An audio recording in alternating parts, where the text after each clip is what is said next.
Thank you, Manmeet. Good evening, one and all, the faculty members and attendee.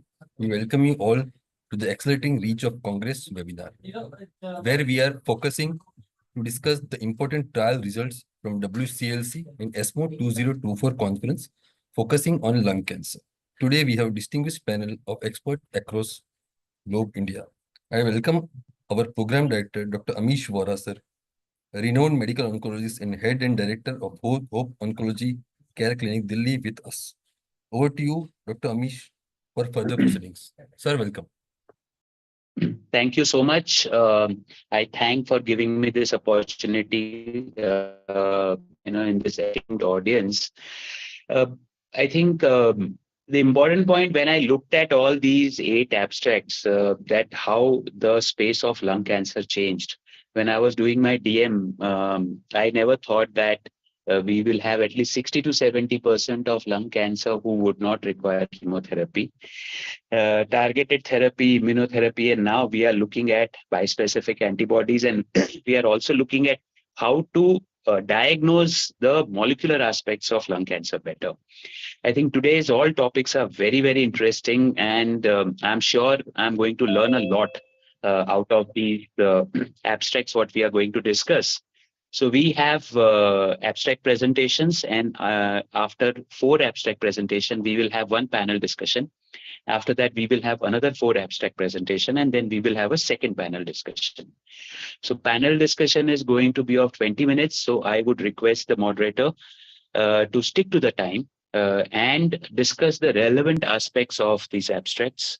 With that, I open the agenda for today, and let's start with the first abstract presentation.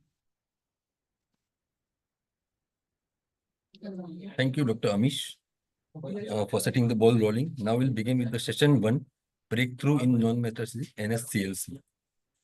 So we have the first speaker, Dr. Mukesh Patekar. Sir is a unit head, medical oncology and hematology, Artemis Hospital, Gurgaon. Sir, over to you, sir.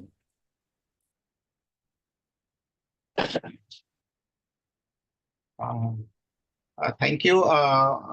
First of all, Dr. Amish sir and Nirav also for having me here. So without wasting much time, I know that I have limited time, so I'll start with my talk.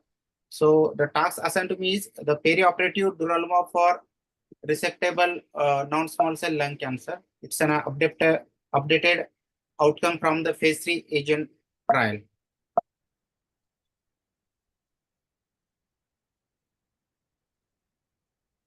So in a global phase 3 agent trial, the patient with resectable non-small cell lung cancer, the perioperative durvalumab along the neoadjuvant chemotherapy, when it was compared with the neoadjuvant chemo alone, there was significantly improved primary endpoints of event-free survival and PathCR with safety profile consistent with the individual agents. We can see that the event-free survival hazard rate ratio was 0.68, and the p-value was statistically significant. And there was a difference in the PathCR rate in a tune of 13%. And this led to the FDA approval of this regimen in clinical practice. The benefit in EFS was achieved at the first plan interim analysis when 23% of the patients were still getting the adjuvant treatment. And here we present updated EFS and other results from the second plan interim analysis based on the 20.9 months median follow-up and almost 39% data maturity.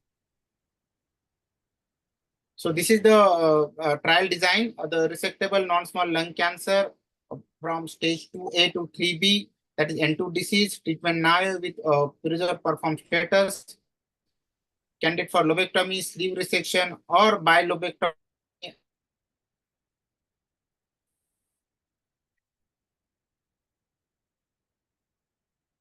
For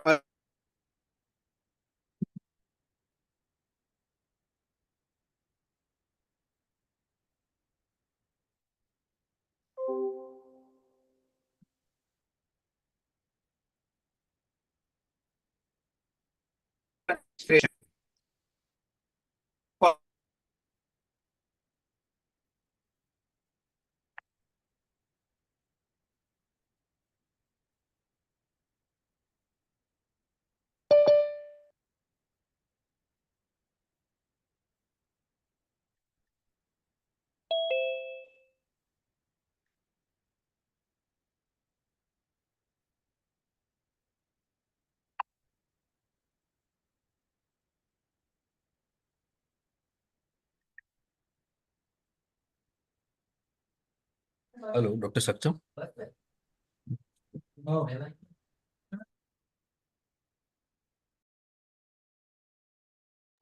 Dr. Mukesh. Yeah, sorry. I think my screen is visible. Yes, sir. So these are the baseline characteristic and planned treatment. The patients were age was almost well matched between two arms, and the perform status predominantly was ECOG1. The most of the population were white, followed by Asian also had a 39% representation. The disease status was predominantly stage 3A, followed by stage 2 and 3B equal representation. The histology was almost 46 squamous and 53% non-squamous. PD-L1 expression less than 1% was 33%, and it was well balanced in both arms. The more than 50% is also constituted around 29% and 28% respectively. The planned neoadjuvant treatment agent was cisplatin based 27%, and predominantly carboplatin was given in both arms. The resected subpopulation for DFS analysis we showed which had a R0 or R1 margins or no evidence of progression in their first post-surgery scan had a baseline characteristic broadly similar to the that was similar to the overall intensive treated population, and the planned the neoadjuvant treatment was almost doublet in most of the patients. So this is the patient disposition treatment summary. Here we can see that neoadjuvant phase almost 365 randomized in the durvalumab arm and 374 in placebo. Almost all received patient in durvalumab arm. 371 out of 374 received in placebo. Patient who has completed 4 cycles were almost 84.7% and 87 in placebo. Those who completed 4 cycles, durvalumab in terms of number, they were 86% and 88% respectively. Out of this treatment population, 80% underwent surgery and it was well matched.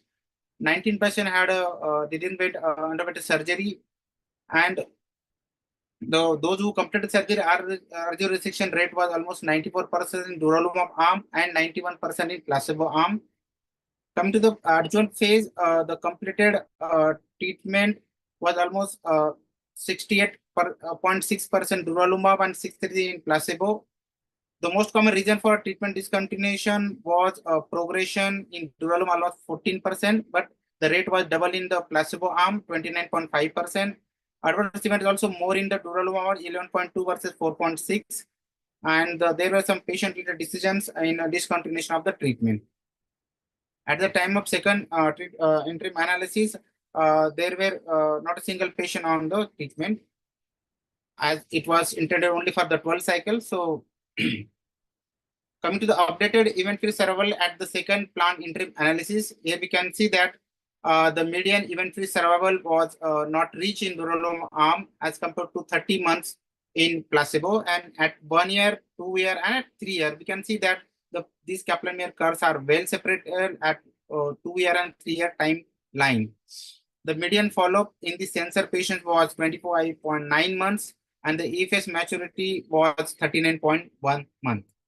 And here we can see that there is a clear-cut difference of 11% at 2 year and at almost 13% at the end of 3 years in EFS rate.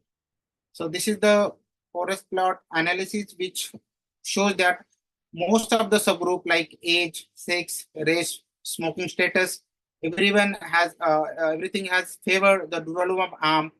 Regarding the histology, also even disease state like those with stage 3A, 3B, and stage 2. Because of the number, this was not attributed for the subgroup analysis. It was not powered. That's why crossing the midline, but still hazard ratio was in a tune of 0.82 for stage 2, and for stage 3 it was 0.81. Regarding the lymph node dissection, N2 multi as well as N2 single, it was favoring the durvalumab arm. And when you talk of the PD-L1 expression like TC less than 1, that is PD-L1 negative, and it has shown that the median EFS was not reached as compared to placebo at 20.6 months, and p-value was 0.69. And those patients who had a TC 1 to 49% as well as more than 50%, they were benefited with median EFS was not reached with hazard ratio of net 0.7.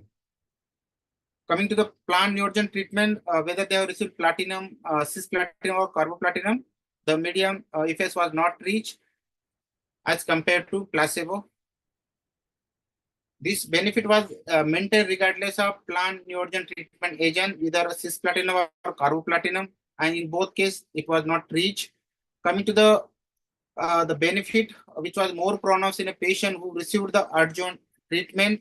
Here we can see that those who received adjuvant treatment, the median EFS was not reached at 2-year timeline, 3-year timeline as compared to placebo arm. Those who didn't receive adjuvant treatment of whatever reason, still this benefit was 5.1 month and 5.2 month. But those who survived, they are the clear-cut winner, and there was a clear-cut difference between almost 5% at 2 years and at 3 years. The difference was almost 12%. Regardless of PathCR, we assume that those achieve the PathCR either with chemo and the immuno-based arm. So the median EFS was not reached even at the 25.9 month follow. But the most important thing is those patients who don't achieve PathCR and those who get the immunotherapy based arm, so they have median EFS of 41.2 months as compared to 25.9 months in placebo arm. And at 2 years, the difference is almost 7%, and at 3 years, the difference is almost almost a tune of 7%. It was maintained over the further timeline. Again, disease-free survival, it was clinically meaningful in a patient who is getting durvalumab-based therapy, and it was not reached median DFS as compared to placebo. But when you look at the timeline at 1 year, 2 and 3 years, at 2 years, there was a clear-cut 13% benefit, and at 3 years, also 10% median DFS benefit.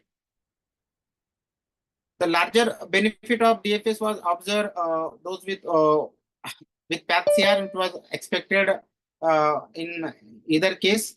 Those who didn't have a PathCR, the DFS was not reached in 2 arms, but numerically were favoring the durvalumab as compared to chemotherapy. Coming to the overall survival, based on the 35% maturity, OS trend is favoring the durvalumab as observed.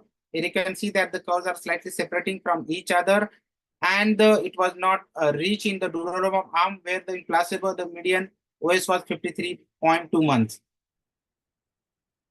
Coming to the lung cancer specific survival, it also favored the durvalumab-based arm, and even though it was not reached in both arms, so at 2 year and 3 year, there is a clear-cut lung cancer specific survival favoring the durvalumab as compared to chemotherapy. Coming to the safety data, the maximum grade 2 toxicities were around 43% in durvalumab arm, 43% in placebo arm. Treatment discontinuation needed in around 12% in durvalumab and 6.3% in placebo. In adjuvant therapy, there is hardly much discontinuation. Any grade toxicity which led to the durvalumab or CT maximum grade 3 was 33%, and it was 33.4%, and it was well balanced in both arms. And any grade immune-related adverse event, which was maximum grade of 3 and 4, was 4.5% durvalumab, and in maintenance also 2.3%. And pneumonitis was also seen in around 4.5% in durvalumab arm, and in placebo arm or chemo it was 1.8%. And during the adjuvant study period, the pneumonitis rate was 3.4%, and it was numerically higher in the durvalumab arm. To conclude, the EFS benefit is in the favor of durvalumab. Updated EFS hazard ratio of 0.69. The benefit was maintained across the predefined subgroups, including the neoadjuvant platinum subgroup. The separate exploratory analysis, the EFS benefit was more prominent in a patient who received the adjuvant treatment and favored the durvalumab arm regardless of PathCR. The clinically meaningful DFS improvement and OS trend favored the durvalumab, and the magnitude of the benefit with durvalumab was large in a patient with PathCR, and there was an improvement in the lung cancer specific survival in the durvalumab arm.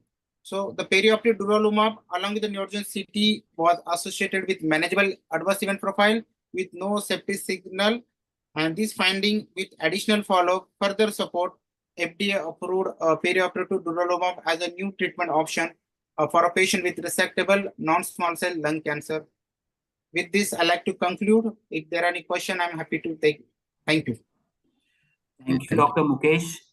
Sorry, I'm taking the mic. A very nice and crisp presentation. I think questions we will take during the panel because you people are only the panelists in the panel discussion. Sure. Dr. Krishna. I personally think is that, I would request all the speakers, they have been given 7 minutes for each abstract presentation. Would request them if they can, check the time and accordingly present. I understand Mukesh had some issue with the connection, but let's go forward and stick to our time. Correct. Thank you, sir. Thank you, Dr. Amish. We'll go to the second presentation. Now we'd like to invite Dr. Vikas Asati. Sir is Assistant Professor, Department of Medical Oncology, Choitaram Hospital and Research Center. Sir, over to you. Good evening, everyone. So let me. So my slides are visible.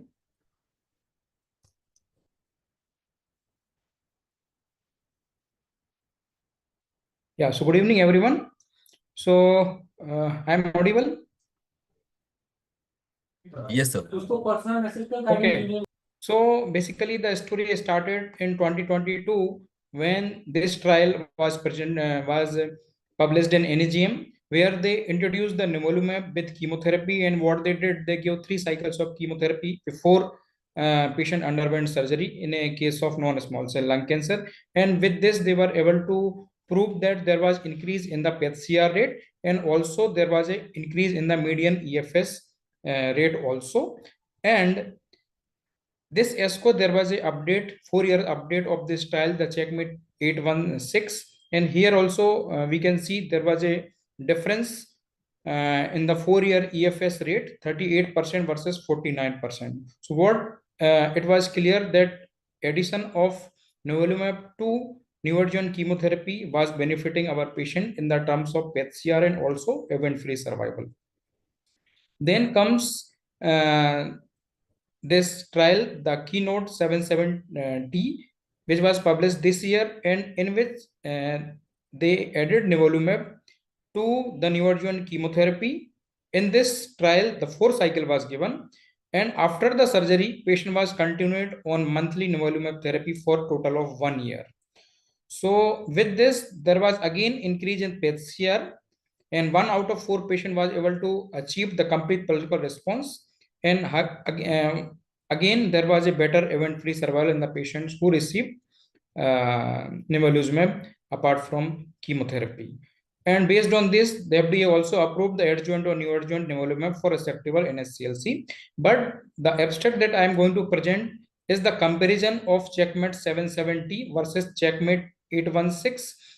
And what we don't know that which patient benefits from adjuvant nivo following neoadjuvant nivo plus chemo and surgery. And what they did, they try to compare the data, individual patient data, and they try to reproduce a randomized trial and see whether continuation of nivolumab post surgery was really beneficial or not.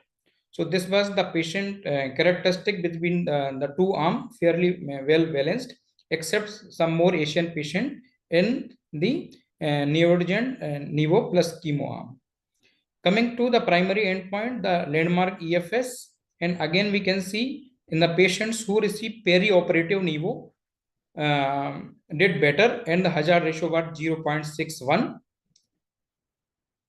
And in the patients who achieved the pathological complete response, there was not much difference. So we can draw, or we can conclude that at least in the patients who are achieving the PET-CR, continuation of immune checkpoint inhibitor, the nivo, may not be so beneficial, while in the patients who do not achieve the PET-CR, complete PET-CR, there was a benefit by continuation of nivolumab.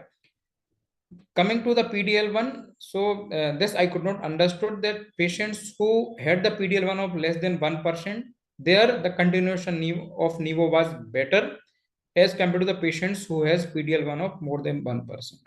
Coming to the stage, irrespective of the stage, either stage 1B, to 2 or stage 3, both type of patient, what group of patient was benefited by continuation of nivolumab. There was not much difference in the terms of side effect when we compared the neoadjuvant nivo versus perioperative nivo.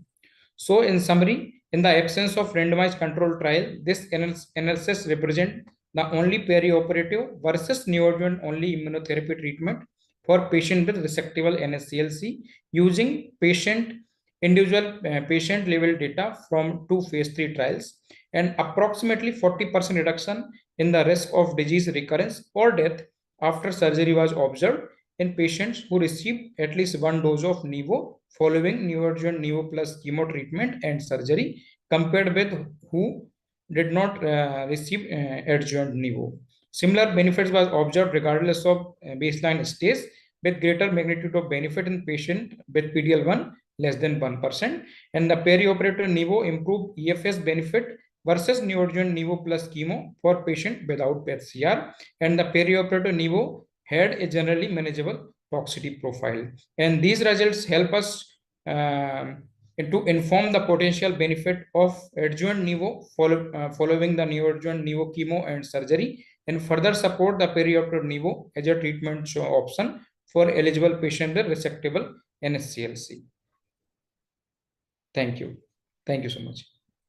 Thank you, Dr. Vikas, for the nice presentation. Now we'll move to the third presentation of the session.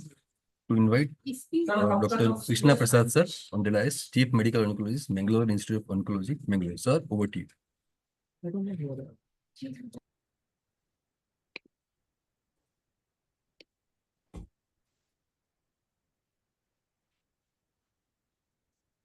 Yeah, thank you. Thank Amish for this opportunity. So I'll be presenting the NeoCOAST-2 study, which was presented exactly 2 months back at the 2024 World Conference on Lung Cancer. Basically, efficacy and safety of neoadjuvant durvalumab plus chemotherapy plus novel anti-cancer agents and adjuvant durvalumab plus minus novel agents in resectable non-small cell lung cancer.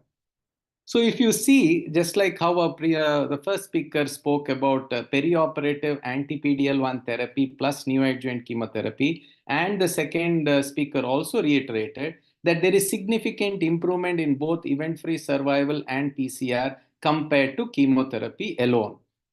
Also, we know that datopotamab deruxtecan, which is a TROP2 directed antibody drug conjugate, significantly improved the progression-free survival against docetaxel in patients with advanced non-small cell lung cancer. Now, 2 new drugs, the anti-CD73 monoclonal antibody and the anti-NKG2A monoclonal antibody, have demonstrated improved efficacy in 2 trials along with durvalumab in early stage non-small cell lung cancer. This phase 2 NeoCOAST-2 platform study is evaluating the efficacy and tolerability of these novel treatment combinations in resectable non-small cell lung cancer. So there are 2-3 things which I just want to set the context to. One is this platform trial. So we know basket trial where you look at multiple diseases with the same target, or you look at umbrella trial where a single disease has got the multiple targets and different patients. Platform trial is you want to take a patients with one particular disease, look at multiple interventions. It's an open-ended trial where there is flexibility to add and drop arms. And basically, you are looking at which drug is likely to serve the patients better. So 2 other new drugs I need to introduce to. One is the monalizumab and the other one is the oleclumab. Monalizumab is an antibody against NKG2A, which is the natural killer cell group 2 membrane A.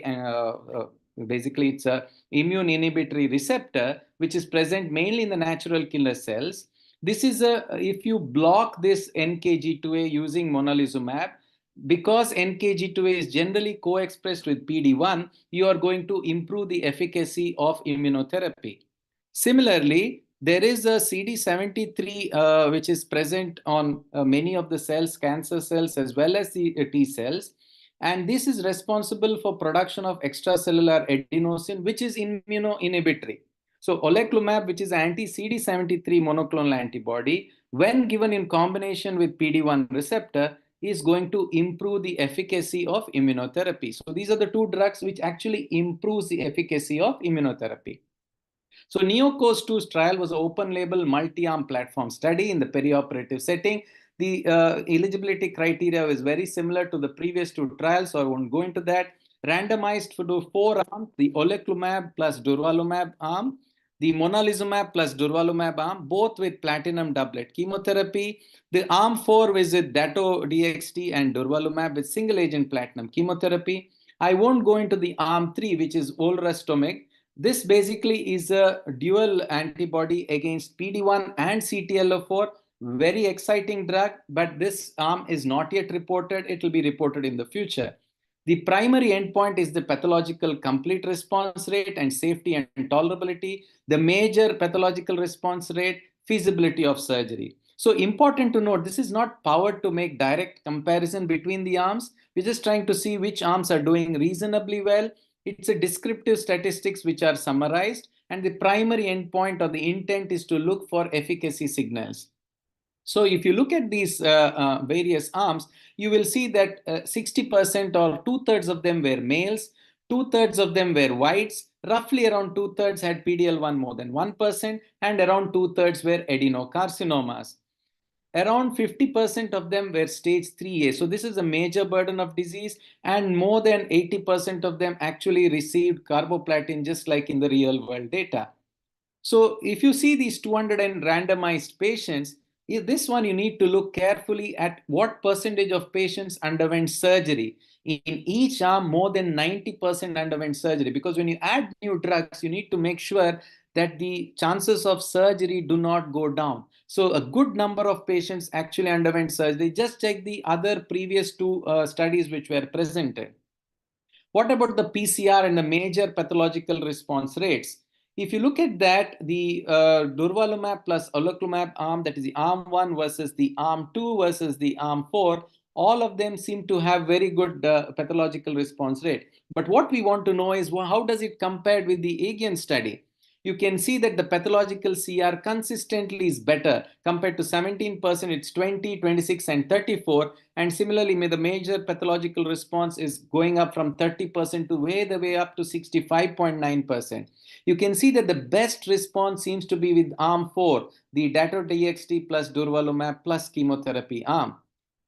Regarding the PD-L1 expression, just like how Amish has said, it's an enigma. You can see that the overall pathological response rate seems to be better when the PD-L1 is more than 50%. But you can see that, in patients with between 1 to 50% with one of the arms, it is lower than actually ones with PD-L1 0%. Regarding the toxicity and safety, you can see that most of the toxicity is grade 1 to 2. The highest grade 3 toxicity is with neutropenia. This is irrespective of whether it is arm 1, arm 2, or arm 3. So overall, all the three arms seems to be reasonably well tolerated, and the major toxicity seems to be neutropenia, which we are all well versed to managing. So to conclude, in the perioperative setting, these novel drugs, along with durvalumab and chemotherapy, seems to have good efficacy, higher pathological complete response compared to only chemotherapy plus durvalumab, going all the way, with the major pathological response of nearly 65% in the fourth arm.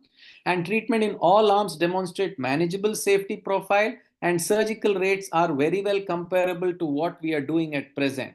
So this is the first global phase 2 study to show encouraging efficacy with manageable safety profile, especially with the interesting arm seems to be the antibody drug conjugate in the neoadjuvant setting in patients with resectable non-small cell lung cancer. Thank you. Thank you, Dr. Krishna, for the comprehensive presentation. Now we'd like to invite Dr. Kaushal Patel. Sir is a senior medical oncologist from Elite Hemato Oncocare Center, Surat. Sir, over to you. Yeah, thanks for giving me the opportunity to talk on the topic. We'll share my slides.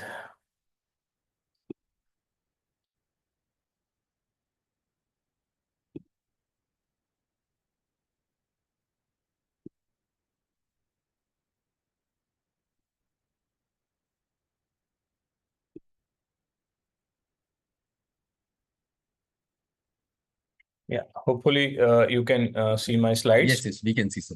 Yes, so I would like to present the osimertinib after definite chemoradiation therapy in unresectable stage 3 EGFR mutated non-small cell lung cancer. The study, phase 3 LORA study, with two components. One is CNS as well as the distal progression-free survival rate, and another one is the safety profile of the osimertinib. So the LORA study, it's a study design which include the stage 3 EGFR mutated non-small cell lung patients who has no progression over or following the definite chemoradiation therapy. And there are some of the key inclusion criteria also. And out of this, the patient should be in stage 3 non-small cell lung cancer. And patient should have the EGFR mutations at this moment. And patient has randomized in two group, osimertinib 80 milligram once a daily and the placebo once a daily. The treatment should be continued till the progression of the disease, till toxicity, or till any other discontinuation criteria. Later on, the osimertinib can be offered to the both of the arm when the progression of the disease has been documented. And the primary endpoint of the study would be the progression-free survival rate. Time to disease progression and time to death, as well as the CNS progression-free survival rate, were considered as a secondary endpoint of the study. If we see the LORA primary analysis, then approximately 20 to 30% of the patients with non-small cell lung cancer have locally advanced stage 3 disease. And out of this, 60 to 90% patients, they have unresectable disease. In phase 3 LORA study, the osimertinib, a CNS active EGFR TKI, demonstrated a statistical significant and clinical meaningful PFS benefit in the patient with unresectable stage 3 EGFR mutated positive patients who completed the chemoradiation therapy without any progression. The osimertinib is now recommended for the treatments of the EGFR mutated advanced non-small cell lung cancer who are unresectable stage 3 and who has completed the radiation therapy and in form of the adjuvant osimertinib. So if we see the PFS, then osimertinib having a significant better PFS, approximately 8 times more compared to the placebo in this particular subset of the populations. If we see the distal progression-free survival rate in this subset of the populations, then it is also significantly better into the patient who has been treated with the osimertinib compared to the placebo. And if we consider the local recurrence of the disease, that is also better into the patient who has been treated with the osimertinib compared to the placebo. And so all over we can say that the osimertinib lead to a lower incidence of the local as well as the systemic metastasis compared to the placebo. And local progression was more common than the distal progression in both arms, as it's common. If we see the baseline characteristics of this population, then more or less matching into the two group of the populations, whether it includes the stage 3A, B, and C. Patient who has been done previous PET-CT scan before the chemoradiation therapy, and patient who are having CNS metastasis at the baseline, as well as patient who don't have CNS metastasis at the time of the chemoradiation therapy. The patient who are having different EGFR mutations, that exon 19 and exon 21, also more or less same and equally distributed into group of the studies. If we see the pre-chemoradiation therapy PET-CT scan usage, then irrespective of the pre-chemoradiation PET-CT scan, the PFS benefit has been maintained in two group of the populations with more similar result with osimertinib as well as the placebo. So we can see that the CT scan is more or less equal to the PET-CT scan in this subgroup of the population before the chemoradiation therapy. If we see the time to the distal metastasis or death, it is also better into the patient who has been treated with the osimertinib compared to the placebo group. And cumulative incidence of the distal and non-distal progression or death has been also less into the patient who has been treated with the osimertinib compared to the placebo. So in all group, the osimertinib did better. If we see the CNS progression-free survival by the neuroradio diagnosis, then it is reduce the risk of the CNS progression or death due to CNS involvements by the lung malignancy is less with the osimertinib compared to the placebo. If we see the cumulative incidence of the CNS and non-CNS progression or death is less in patient who has been treated with the osimertinib compared to the placebo.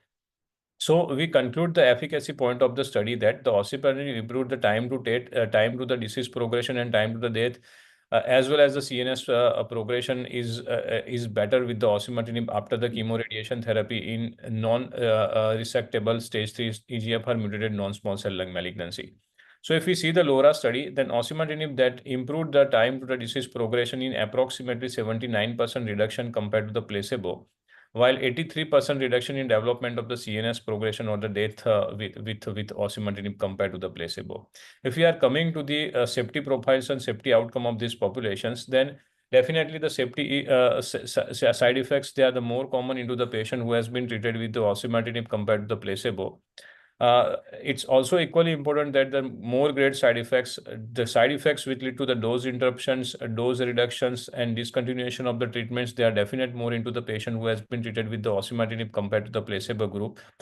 But it can be easily manageable, and in our clinical practice also we have seen that the osimertinib is very well tolerable drugs compared to the any other option of the available treatments. If we see the side effects, then radiation-induced pneumonitis, they are more or less same into the two group of the populations. And apart from that, the diarrhea, rash, anemia, and to a certain extent low counts, they are more common into the patient who has been treated with the osimertinib compared to the placebo. If we see the side effects, then we already discussed that the side effects which related to the osimertinib, they are the more common into the patient who has been treated with the EGFR TKI compared to the placebo. And if there is a grade 1 side effects, there is no dose reduction has been required. Dose 2, grade 2 required the holding of the drugs and start with the same dosage. Grade 3 and grade 4, we have to interrupt the dose. In grade 4, we cannot re-challenge, but in grade 3, we can re-challenge with the dose reductions. If we concern with the radiation-induced pneumonitis, then there are a few slides, but I would like to say that in radiation-induced pneumonitis, they are more or less same into the two group of the population, whether it has been treated with the osimertinib or the placebo. With addition of the osimertinib, there is no any progression of the radiation-induced pneumonitis, or there is no any exaggeration of the ILD due to radiation-induced things. So the majority of the ILD events were grade 1 and grade 2, and it easily manageable. Even though in presence of the radiation-induced pneumonitis, we can continue with the same treatments without any interruptions of the osimertinib. So we have seen more or less grade 1, grade 2 side effects with the osimertinib, and it is consistent with the previous side effect profiles of the osimertinib in the previous phase 3 studies of the metastatic disease as well as the resectable lung disease in adjuvant setting. Radiation-induced pneumonitis, they were also primary grade 1 and grade 2, and more or less same into two group of the populations. By additions of the osimertinib, there is no any exaggeration of the radiation-induced pneumonitis, and we can continue or restart the osimertinib even with the radiation-induced pneumonitis without any exaggeration or increase. Thank you very much for patient hearing. Thank you, Dr. Kaushal, for the enlightening presentation. Now we'll move to the panel discussion, and we'd like to invite the moderator of the panel, Professor Vijay Agarwal, sir. Sir is Professor and Lead Consultant, Medical Oncology, Apollo Hospital, Bangalore. Sir, over to you. Thanks, Nirav, and thanks, Amish, for having me here. Just going to share my screen. So should I invite the panelist? Yes, please. Okay, so I'd like to invite the panelists, Dr. Mukesh Patkar, Dr. Vikas Asati, Dr. Krishna Prasad, and Dr. Kaushal Patel. Hello, hi. Thanks everybody for the. Vijay, Amish here. Yeah, Amish. Yeah, before Vijay goes on, I must say that I had heard one of the best lectures of my life from Vijay in Tarini Sahu's conference, which was on endometrium. And Vijay, I must tell you, I have used your slides at least in 5 other conferences. Thank you so much for that. Vijay, you have 20 minutes to go. Go ahead, please. Sorry. Thank you. I don't know where this thing went now. Presentation, is it? Okay, yeah, there you go. Thanks, Amish, for that compliment. Thank you very much. Can my slide be seen, and is it Yes, clear? please, sir. Yes, please. Thank you, everybody, for the excellent talk. And I think I'm just going to cover the 4 abstracts briefly, just to kind of get an understanding of where we put this in our practice. And I thought I've been given some questions, but we may not necessarily stick with these questions. And then we'll spend about 5 minutes on each of these or each of these studies. I think we'll start with Dr. Mukesh because he presented the AGN study. Dr. Mukesh, clearly this field is now really getting very, very crowded with lots and lots of drugs coming in the perioperative or neoadjuvant treatment. Now, prior to immunotherapy coming in, we never really used neoadjuvant chemotherapy to downstage tumors. What do you think has made a difference in terms of adding in immunotherapy, and why are we starting to look at significant downstaging of these tumors in the neoadjuvant setting? Just your viewpoint in terms of what difference immunotherapy would have made. I think so. If you before the immunotherapy era, I think those with resectable lung cancer, I would have not thought of giving kind of neoadjuvant therapy if they are clearly operable. Now the availability of the data of the EGN and as well as the nivolumab. So when we offer them a neoadjuvant therapies, the response rate definitely have improved. The path-share rates have improved. And if you look at the event-free survival in the EGN, it was also favoring the immunotherapy-based arm. So based on the current data, but this has not translated into my clinical practice as of now. I have tried in only 1 or 2 patients, to be honest. So I think it will take long time for me to convince. Now data looks very promising. We have 2 options and both are available with PAP benefit. So in future, I might be more wiser in clinical practice rather than discussing theoretical data. So in stage 2, I will discuss with the tumor board what the thoracic surgeon stance, what patient wants. Then I can take the decision. But yes, with N2 kind of disease where we know that the outcomes are a bit different compared to stage 2, in that case scenario, I'll definitely want to have some kind of immuno-oncology drug along the chemo. No, thank you very much, Best. So, Dr. Vikash, I'll just come to you. See, we have a neoadjuvant option of Nivo with chemotherapy. We have the adjuvant option of Atezo in a PD-L1 positive. And of course, we have perioperative options, both the Durva chemo with the IGN and the Pembro chemo with the Keynote studies. Now, how would you kind of factor in as to what you would choose? Would you choose only a neoadjuvant approach, or would you choose only an adjuvant approach, or would you choose a perioperative approach? And if you chose a perioperative approach, where do you think Pembro would fit in versus the durvalumab? So we don't have head-to-head trials, sir. But again, I think the perioperative seems a better option because it is giving all type of, and the PET-CR is there, the event-free survival benefit is there, and continuation of the same checkpoint inhibitor after surgery. I think it's a difficult question, especially in the patients who has achieved the PET-CR. So what Dr. Partekar and what I have also discussed, that 1 out of 4 patients will be having the PET-CR. With if we add immunotherapy to chemotherapy, either Nivo or Durva.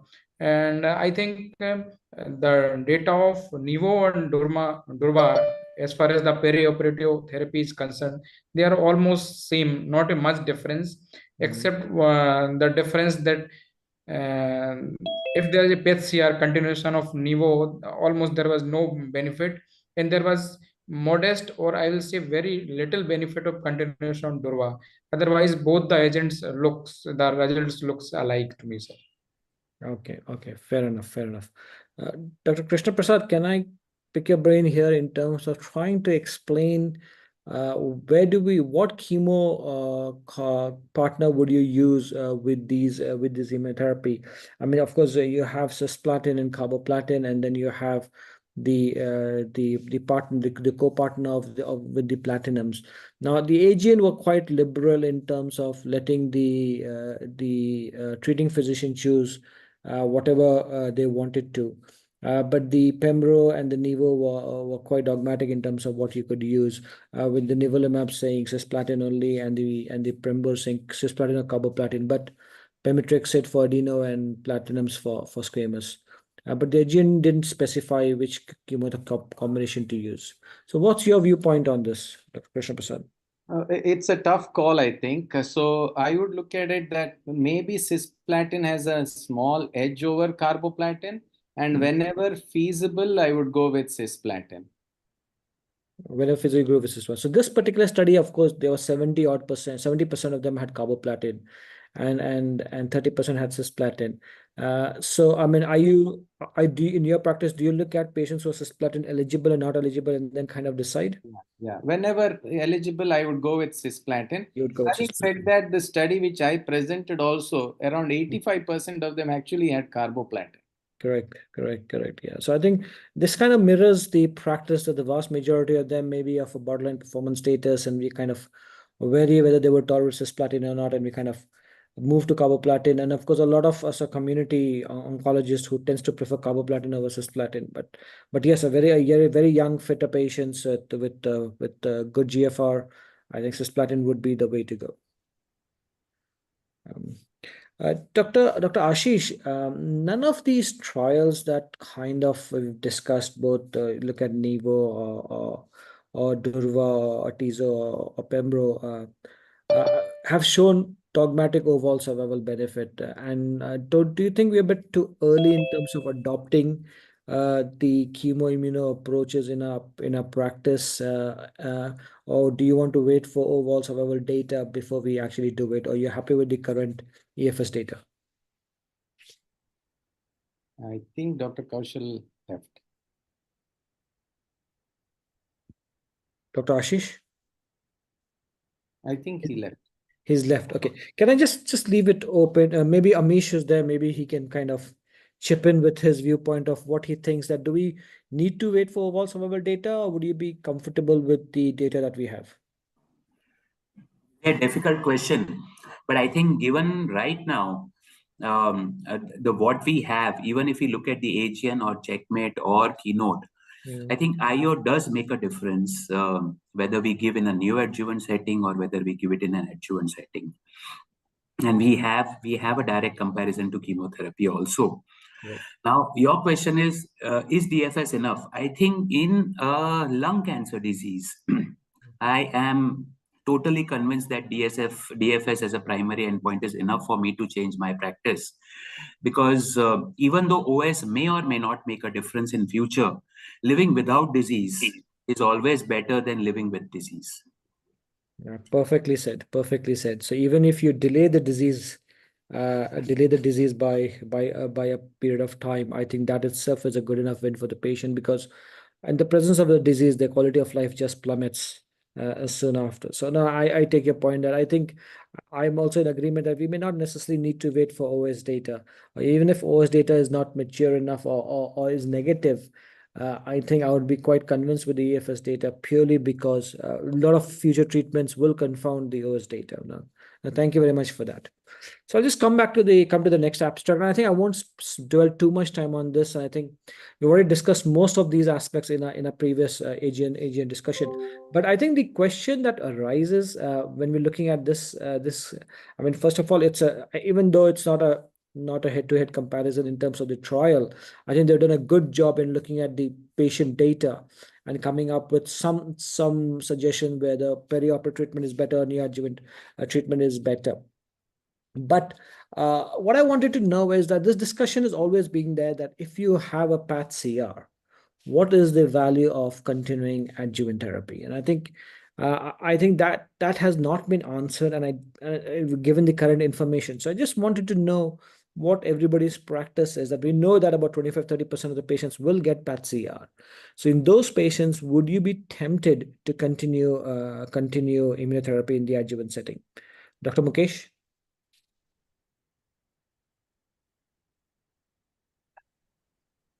You're asking for nivolumab perioperative regimen? Yes. So what I want to know is that, of course, we will start with chemotherapy and nivolumab in a lot of our patients. Okay, so looking at the Checkmate 816 study, and then after the surgery, of course, I mean, we could argue whether we give 3 cycles or 4 cycles of chemotherapy. But after the surgery, do we decide to carry on the adjuvant therapy based on the PAT CR? Or do you pre-decide whether you want to give perioperative or you want to give neoadjuvant only? And how do you decide which patients would benefit from what? I think, sir, matlab, if someone has given the new, we actually path CR with the new chemo-immuno-based combination, I would like to tempted to give the adjuvant immuno also, even though in this trial, we have option of stopping nivolumab as rightly pointed out by Dr. Amishwara, sir. So instead of adding the drugs in NACT was to have a better response, like path CR. And and the trial has shown whether we achieve paths or not, there is a significant difference between the two things. If you achieve paths in agent, they have survived more as compared to those who don't have paths here. So I like to continue if I opted or committed for the immunotherapy for that particular patient. Okay. So I think in the AGN study, it did show that patients who did not get PAT-CR definitely benefited more with the addition of durvalumab. The question is, if you do get a PAT-CR, is there a value in continuing adjuvant? I think, sir, this is a difficult question because we are not sure which whether immunotherapy drug or your chemotherapy are attributed to the response. Absolutely right. I think unless we have dedicated trials answering this question, I think it would be very, very difficult. I just come to Dr. Krishna Prasad. Dr. Krishna Prasad, if you had a patient that you wanted to start them on neoadjuvant or perioperative nivolumab-based treatment, would you consider 3 cycles or 4 cycles of chemotherapy to start with? And which are the patients that you would choose nivolumab and chemotherapy versus the AGN data of durvalumab and chemotherapy? Oh, I think it's a tough call. So I would use 3 cycles of chemotherapy and see whether the patient is tolerating well. If they tolerate, I would go with the 4th one, give and then take it forward from there. Yeah, and generally I would use nivolumab. You would use nivolumab. Hello? Yeah. Okay. Right. No, thank you very much for that. I think we'll move on to the next, the NeoCOAST study. Dr. Krishna Prasad, of course, you presented this excellently, and I think we won't dwell into the data, the details of it, because there was a 4-arm study of which 3-arm presented some data in terms of increasing PAT-CR. But in general, what is your opinion on chemo, immuno versus an additional drug that increases PAT-CR? Do you think increment in PAT-CR is good enough marker for us to either incorporate in clinical practice or say that no, we need survival data before we can do that? So I think improvement in PAT-CR without a significant increase in toxicity is good enough for us to start thinking about incorporating treatment immediately. Having said that, this is a small study with multiple arms, and I think highest number is around 70 in each arm. So because the numbers are small, I would be little hesitant now, but PAT-CR without increase in significant toxicity would be a good way to start. Thank you for that. Dr. Vikash, would you now, knowing the NeoCOAST study and the fact that we have the option of adding another drug, do you think you would incorporate NGS in all patients in the neoadjuvant setting? So would that now be a standard of care? yes, so I think it is important to do NGS because if you see even that Nivo trial or durvalumab trial, they have categorically excluded EGFR or ALK patients. So before offering neoadjuvant immunotherapy, I think NGS is a must, and also for the newer drugs that can be added to chemotherapy plus Nivo, the NGS might help that whatever more extra that we can offer to the patient. So Dr. Vikash, clearly, if you look at a logistical issue, an EGFR and the ALK report, if we do a hotspot testing, takes about 4 or 5 days now, no more than that. And I think most patients are quite happy to wait for that long. But if you start looking at a larger panel of NGS, I think we're looking at 3 or 4 weeks, maybe more than that. Do you think our patients are quite happy to wait for that long, or would you just start on some treatment and then add things later on? So I think, yeah, it's difficult that no one will wait 3 to 4 weeks. But again, at least EGFR and ALK, we have to rule out either by hotspot or But again, getting a larger NGS panel is difficult because results will take some time. That will take some time. No, no, fair enough. And I think all of us do want to start doing NGS testing prior to starting treatment, but I think it would be difficult to get patients to wait. Metastatic patients, I think the more we know about it, I think they're quite comfortable in waiting for 3-4 weeks, particularly if they're asymptomatic or very minimal symptomatic. But I'm not so sure about curative patients whether they would be happy to wait for that long or may want to go for surgical approach straight away. No, thank you for that. So I think we'll just move on to the last one. Of course, a lot of the previous 3 ones were looking at perioperative immunotherapy and how we incorporate that. But this I thought was a very, very interesting study, particularly after the ADAURA study that came on, and then of course the metastatic FLAURA study that we've been using for many years, and the FLAURA2 as well.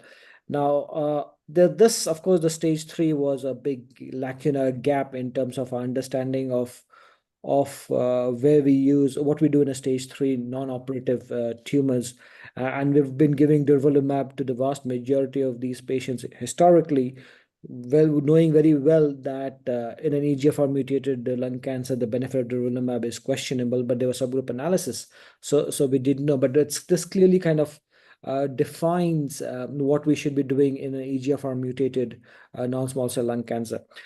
Dr. Mukesh, your viewpoint on this particular study.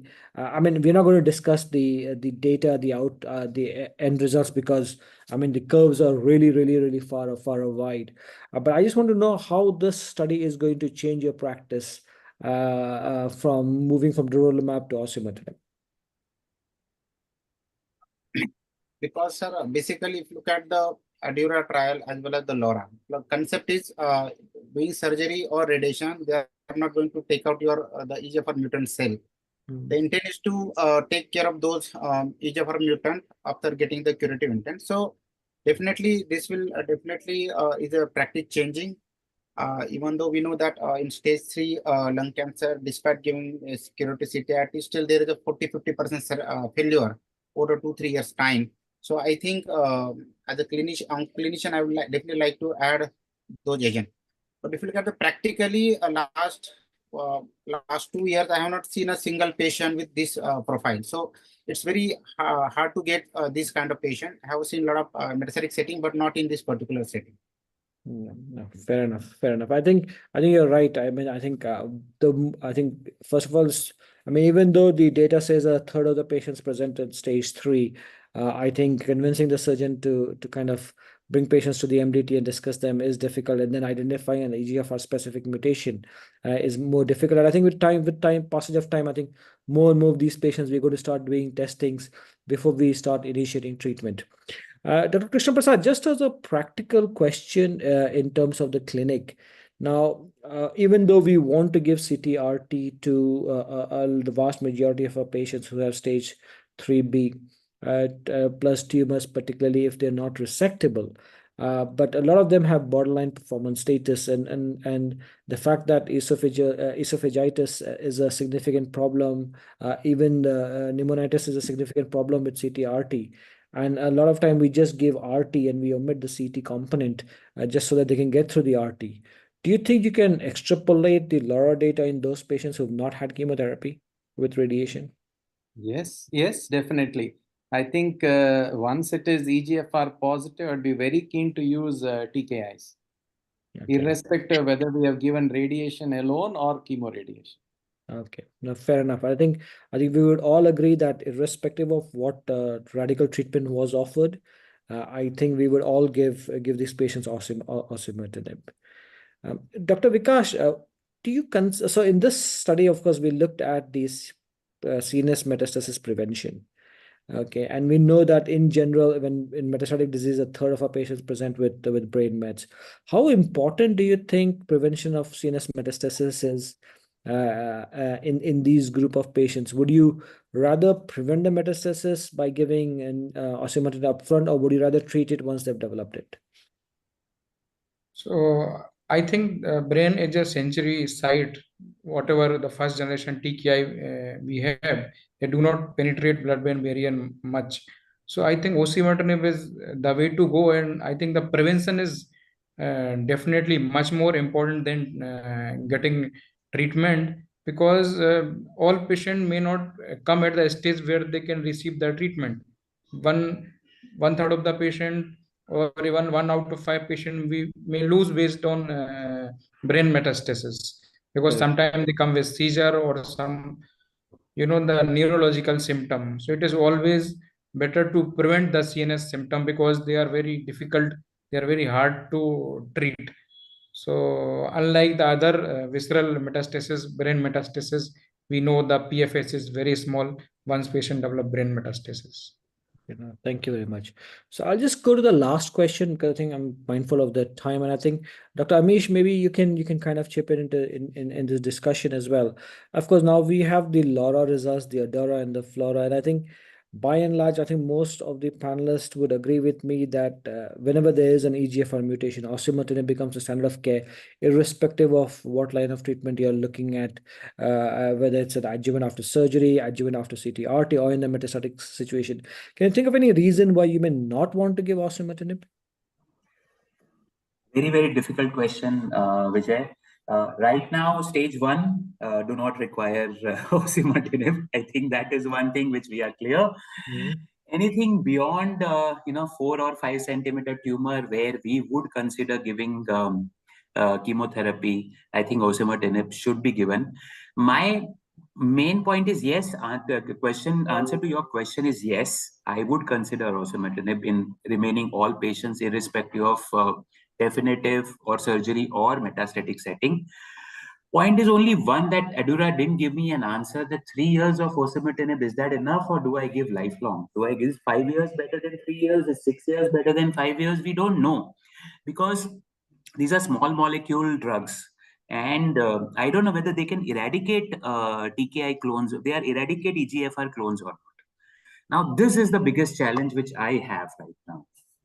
Yeah, no, fair enough. I think unless we have more mature data or more data that comes out, and I don't think AstraZeneca is going to be running 3 versus 5 years. But maybe, I agree, completely agree. So I think it is what we have, but I take your point that I think virtually all patients will get osimertinib. Clearly, the tumors are less than 4 centimeters. May not need osimertinib. But I think there's also very little data on downstaging tumors in the neoadjuvant intent. I think chemotherapy is still the kind of the main drugs to be used rather than osimertinib. So I think as long as we are mindful of the facts that where we think osimertinib may not be useful, I think by and large osimertinib will now be a reflex with all patients who have EGFR mutated lung cancer. No, thank you very much, everybody. Thank you, my panelists. That's great. Vijay, I wanted to ask you 2 questions, because I take that liberty. Sorry, moderator, please. even though you're moderator.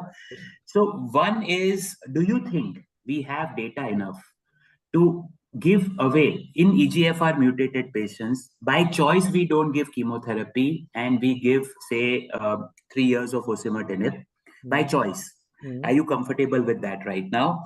And so my second question is, if one achieves PAT-CR after neoadjuvant, either durvalumab or nivolumab, I personally think legally, if you select Aegean as your this partner in neoadjuvant, you are bound to give adjuvant also. But in Nivo, we have that luxury that, we say, oh, I just went for neoadjuvant IO plus chemotherapy and I want to stop after that. Are you comfortable stopping IO if the patient achieves PAT-CR? These 2 questions, and we'll move forward, Vijay. Thanks. So answer your first question. I mean, you're talking about the ADAURA trial and 3 years of osimertinib, whether adjuvant chemotherapy is mandated or not. Correct. I think in that particular study, about 50% of them got adjuvant chemotherapy and 50% of them didn't get adjuvant therapy. Now, of course, there are a significant number of patients who didn't get adjuvant chemotherapy even in the study.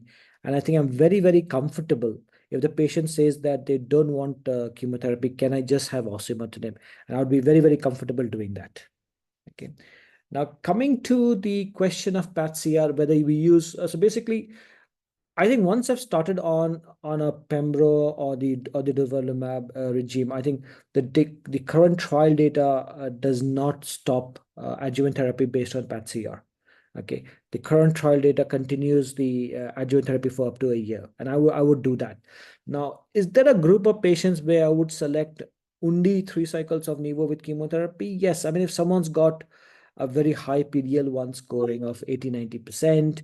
If someone's got a TMB of very, very high, and I feel that maybe a short immunotherapy might just be good enough to induce a complete a PAT-CR, and those are the group of patients I might think that let's do only 3 cycles of nivo chemotherapy. But I think the vast majority of the patients, I would agree that I would go for perioperative, and if I'm going for perioperative, I would not stop if there's a PAT-CR unless there's a toxicity concern. Thank you, Vijay. I have slightly difference of opinion in the second answer, Yeah, fair but we can yes, agree to disagree. Yes. I completely agree. We have the data. If you select Durva, if you select Pembro in perioperative, you are bound to continue. That is what something I take your point. In fact, Dr. Shweta Saha has asked this question. I personally would stop nivolumab if there is a PAT-CR. And if the patient agrees, if my all understanding, I would stop all other IOs if there is a PAT-CR. I have done once a cross-trial comparison of the survival curves in adjuvant Pembro, adjuvant atezolizumab, and neoadjuvant nivolumab alone without any this thing. And in fact, the people who achieved PAT-CR lived the highest amongst all 3 trials, Vijay. No, But I again, completely agree. these I are completely cross-trial agree. comparisons, and we really can't compare apple to oranges. No, I completely agree. But the question here, Ramesh, is that those who got PAT-CR lived the longest, but would they have lived longer if they had continued immunotherapy? And we don't know that. Agreed. Yes. Let's So, move on. Thank you, Vijay. Thank you so much for such an amazing panel discussion. Thank you, Dr. Vijay Agarwal, sir, and thank you, Professor Amish, sir. So now we'll move to the second session. We have innovation in metastatic NSCLC.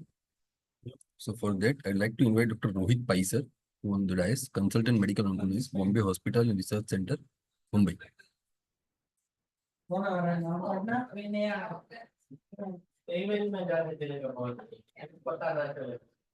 Right, sir, are you there? Please put up my slides.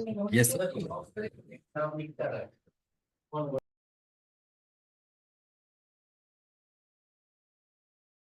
Thank you. Am I audible?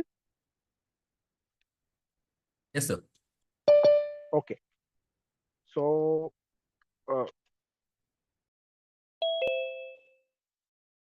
yeah, good evening to you all. I am Dr.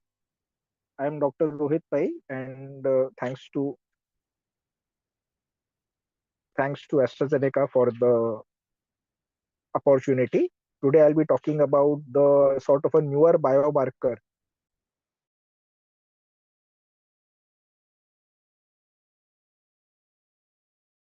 Hello, sir, you are muted.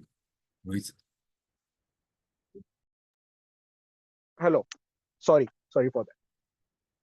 So, I'll be talking about a newer biomarker, normalized membrane ratio of TROP2, and continuous scoring for predicting clinical outcomes in the patients treated with datopotamab deruxtecan. Next slide, please. So Dato-DXd, datopotamab deruxtecan, is a TROP2 directed ADC with a plasma stable linker, and it must bind to. So basically, on the right side, you are having the mechanism of action. So the drug must bind to TROP2, followed by internalization in the cytoplasm.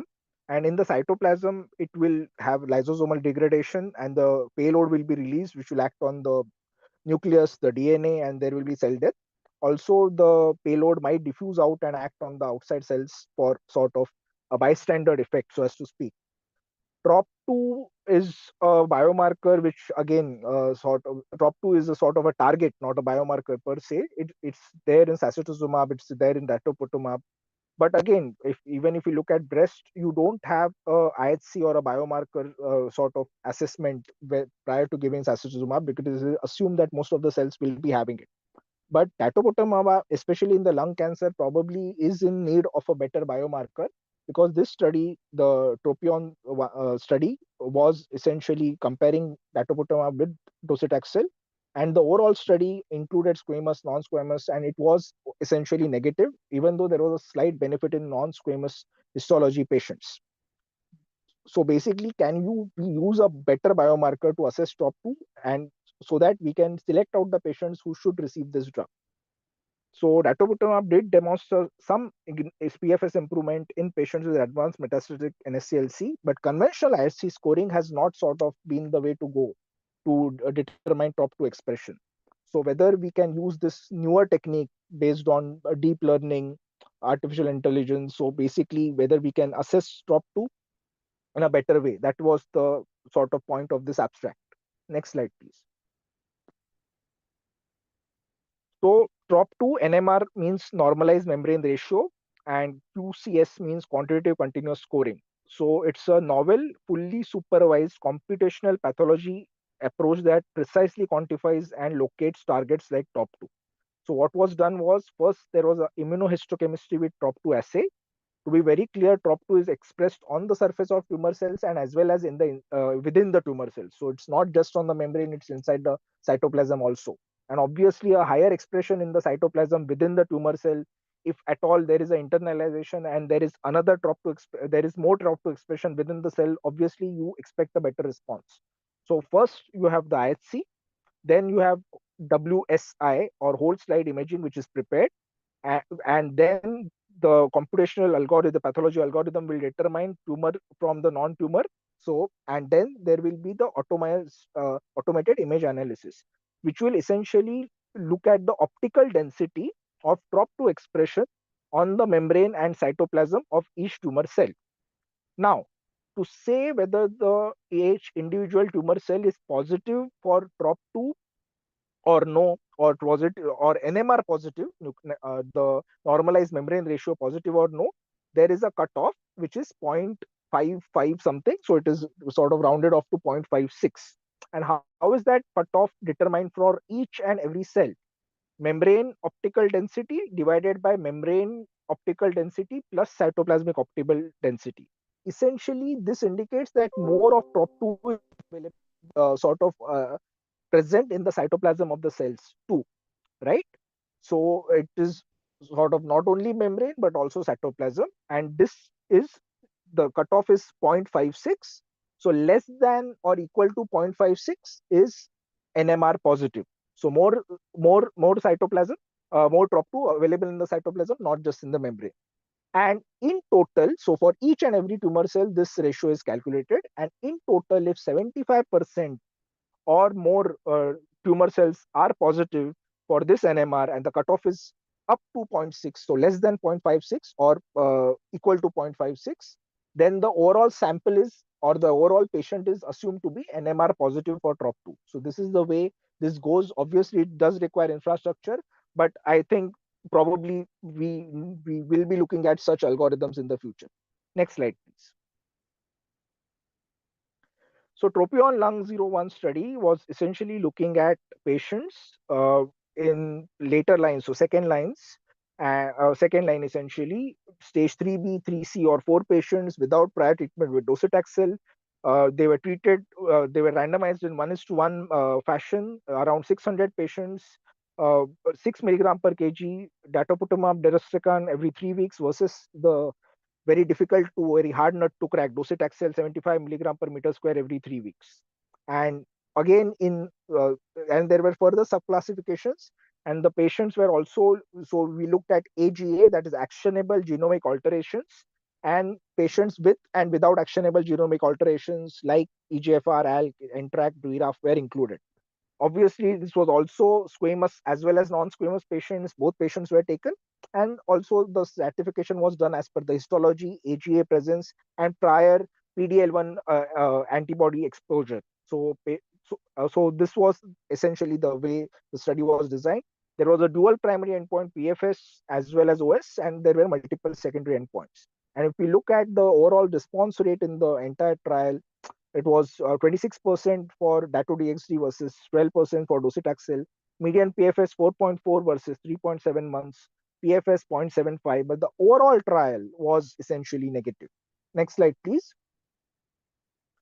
Now we took some patients in the entire trial. So like I said, there were around 600 patients in the entire trial, and we looked at this new biomarker, the quantitative continuous scoring by the NMR, so normalized membrane ratio, the computational pathology algorithm. So out of these 600 patients, around 352 patients Out of them, 352 Dato-DXd was given in 172. The others were the control group docetaxel 180.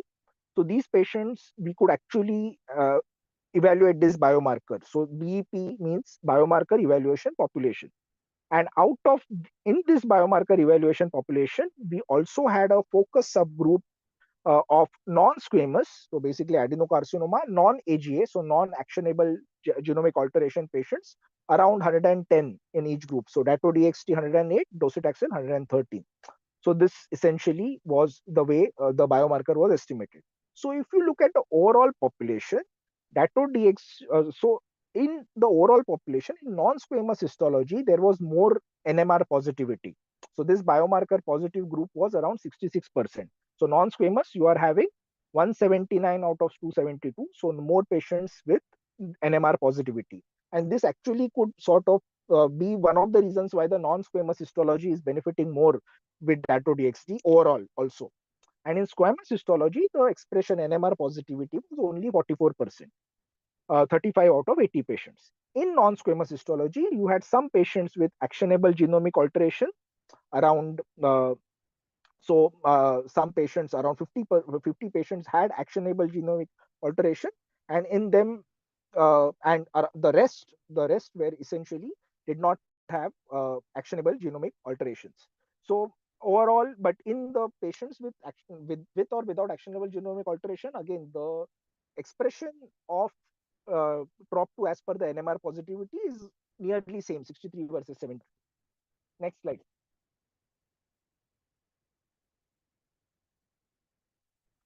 So the characteristics, baseline characteristic by the QCS NMR status, overall it reflected, so the entire 600 population, if you take, and only the biomarker evaluable population, that is the 352 patient. So in the NMR positive patients, around 107 received Dato-DXd, 107 received docetaxel. In NMR negative patients, 65 received Dato-DXd, 73 received docetaxel.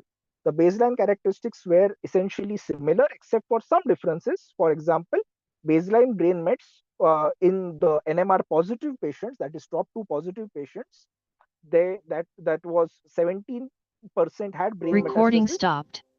17% had brain metastasis in docetaxel, or 14% in Dato-DXd.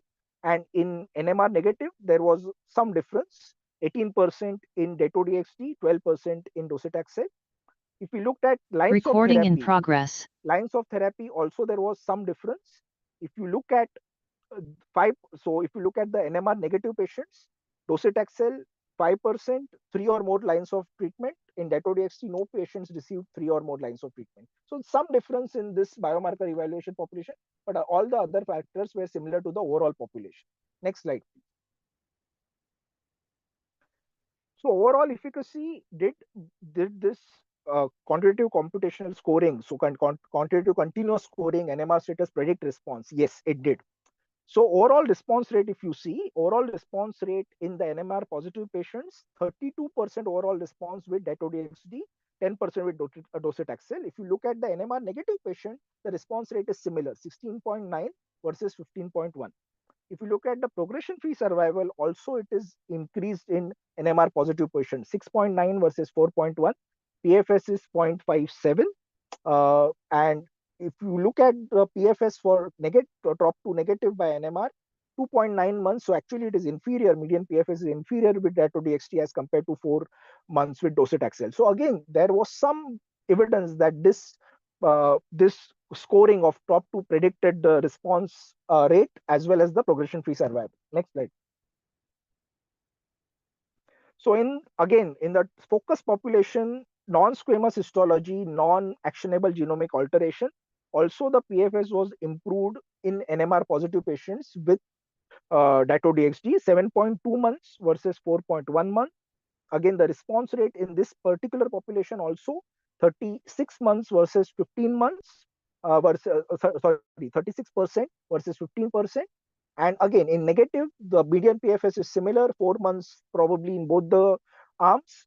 And overall response rate with Dato-DXd is slightly more, 22 versus 12, but there is not a stark delta, like a 20% delta was seen in TROP2 positive patient. So again, in a focus group also, actionable genomic alteration, non-squamous histology also, this did predict some benefit with Dato-DXd. Next slide, please. About the safety, so whether it was NMR positive or NMR negative, overall safety was similar. So what you are having here, the grade 3 overall side effects with Dato-DXd 29% in NMR positive, 22% with NMR negative. If we look at the specific side effects, stomatitis, ocular surface events, and ILD, you are slightly having a numerically higher ocular surface event, 25% all grades versus 11%. So positive, NMR positive, it's 25%, 11% is NMR negative. But again, essentially, if we look at the overall sort of safety, overall NMR positivity did not predict any special increased adverse effects. Yeah, can I request Next you slide, to please. move little forward? Next slide, please. Sir, this is the last slide. So basically, more non-squamous histology patients have TROP2 positivity with the NMR status. They had higher overall response rate, a longer progression-free survival, and overall grade 3 adverse events were also similar. So there are new studies like the Avanzar study and Propion Lung 10 study, which are looking at this novel biomarker to predict responses to Dato-DXd. And probably Dato-DXd still is a good drug in search of a good biomarker. And this is maybe one of the ways we can use the drug better. Thank you.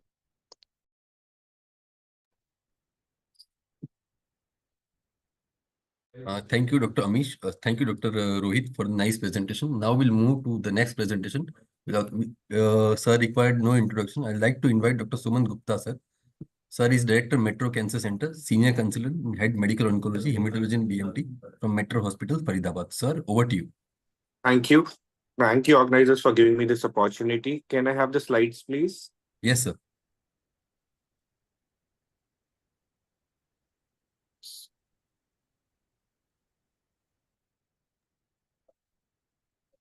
I hope so you can see the screen. Yeah, I'm great. Yeah. So that abstract I'll be discussing is a phase 3 study of a drug AK112, which is ivonescimab versus pembrolizumab as first-line treatment for PD-L1 positive advanced NSCLC. This is also called as the HARMONi-2, and this is basically a study from the China group. Next one, please. So coming to the background, anti-PD-1 or a PD-L1 monotherapy or in combination with chemotherapy has been the standard of care as first line for PD-L1 positive NSCLC without any driver gene alterations. Monotherapy with the immune checkpoint inhibitors have provided a limited clinical benefit. Ivonescimab is a novel bispecific antibody against PD-1 and VEGF and has shown a promising clinical efficacy. HARMONi-2 trial is a randomized double-blind phase 3 study to compare the efficacy of this drug with pembrolizumab as the first-line treatment in patients with PD-L1 positive advanced NSCLC. The sample size was approximately 388 and 264 PSF events were provided and would provide a 90% power to detect the hazard ratio of 0.67. An interim analysis of the PFS was planned when 70% of the IRRC SS PFS events occurred. Next one, please. So this is the study design, a randomized double-blind phase 3 study. The patient population was 3B4 advanced NSCLC, no prior systemic treatment, no EGFR ALK mutations, ECOG 0 or 1, and PD-L1 of more than 1%. That is PD-L1 positive patient. The stratification in the trial schema was in the stage 3BC versus stage 4, histology squamous versus non-squamous, and a PD-L1 of 1 to 49% versus more than 50%. And the randomization was 1:1. The drug ivonescimab at 20 milligram per kg once in 3 weeks, and pembrolizumab 200 mg flat dosing once in 3 weeks. The treatment was until no clinical benefit, unacceptable toxicity, or 24 months, as we have learned from the pembro arms. The endpoints were PFS by the blind IRCC was secondary endpoints were OS, PFS, ORR, DOR, TTR, and safety explorations. And there was also exploratory arm on the quality of life. Next one, please. So if we see the baseline characteristic of the patients. If we come by the age, the gender of the patient, ECOG performance 0 1, smoking, most of these were matched in both the arms, and there was no major difference in either of the arms. Next one, please. So this is the primary endpoint, the PFS by IRCC. If we see the blue line at 9 months, it was 56% versus 40% with pembrolizumab monotherapy. One question which is coming to the chat box and also to the mind of all, why monotherapy was taken. But again, we'll just go with the design of the trial and discuss what is there in this. So AK1111 demonstrated a clear statistically significant hazard ratio of 0.51 at a median follow-up of around 9 months. Next one. So coming to the subgroup analysis, most of the diamonds were on the left side, except for stage 3B, 3C patients, where it was at the center of the line. So this is again a point of contention which needs to be discussed, that why 3B, 3C patients were the least beneficial in all the subgroups. If we see the brain mets presence negative, none of these have shown to have a major difference, and the hazard ratio or the diamonds are in the center of the thing. Next one. Coming to the subgroup key PFS analysis. So PDL1 low with a TPS of 1 to 49, PDL1 high more than 50% in both.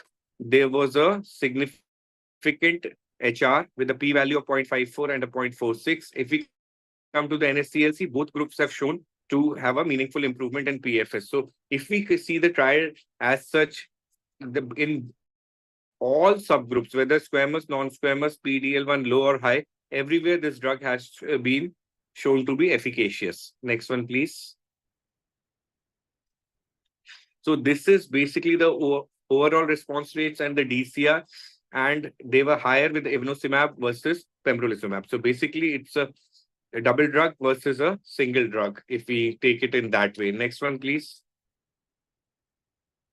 So coming to the safety analysis. So basically, if we go through the safety analysis, there was no major difference. If we see the total number of events or the grade of events, in most of the things, it was quite similar, although the hypertension rates were a little high, which is again expected from a VEGF inhibitor. So basically the AK112 drug or the ivonescimab demonstrated a tolerable safety profile in the squamous patients, whereas in the non-squamous also it was quite similar. So the difference in AEs was predominantly proteinuria, hypertension, and some laboratory findings, which was again expected in this combination. Next one, please.